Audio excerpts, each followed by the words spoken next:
सुनसरीको भोक्राहा नरसिंह गाउँपालिका 2 का किसानहरूले व्यावसायिक रूपमा गर्दै आएको केरा खेतीमा शुक्रबार र शनिबार परेको अविरल वर्षाले ठूलो क्षति पुर्याएको छ। यो आकस्मिक वर्षाले खेतमा रहेको अधिकांश केराको बोट बगाएपछि किसानहरू अहिले निकै निराश भएका छन्। विगत 8 वर्षदेखि निरन्तर केरा खेती गर्दै आउनुभएका किसान एयुब शाह मियाको 3 बिघा 10 कट्ठा क्षेत्रफलमा लगाइएको केरा खेती यसपालि पूर्ण रूपमा नष्ट भएको छ। केरा खेती 3.5 बिघामा छ, कोही लीजमा छ, कोही क्षति भयो। उहाँले करिब 13 लाख रुपैयाँ लगानी गर्नुभएको थियो, जसमा 6 लाख रुपैयाँ ब्याङ्क ऋण समेत रहेको बताउनुभयो।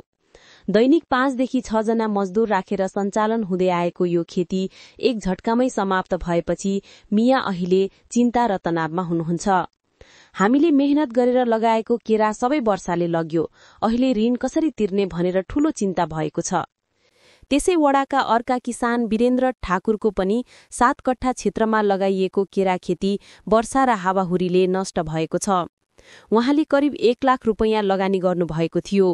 पहिलो वर्षमै यस्तो क्षति भएपछि उहाँ पनि पूर्ण रूपमा निराश हुनुभएको बताउनुहुन्छ। 1 लाख टका पुँजी लगेन रहिए, 3 लाख टका हेतिए, मतलब सब नाश भए गेलै, कुछ मतलब ऊपर नै भेलै। सुनसरीमा व्यावसायिक रूपमा केरा लगायत अन्य खेती गर्दै आएका किसानहरू पछिल्ला वर्षहरूमा निरन्तर प्राकृतिक विपत्तिबाट प्रभावित हुँदै आएका छन्। बेमौसमी वर्षा, हावाहुरी र रोग किराको प्रकोपले कृषकको श्रम र लगानी दुवैमा ठूलो असर पार्दै आएको छ। स्थानीय किसानहरूका अनुसार सरकार र सम्बन्धित निकायले समयमै राहत र सहयोग नदिए व्यावसायिक खेतीमा टिक्न कठिन हुने चिन्ता व्यक्त गरेका छन्।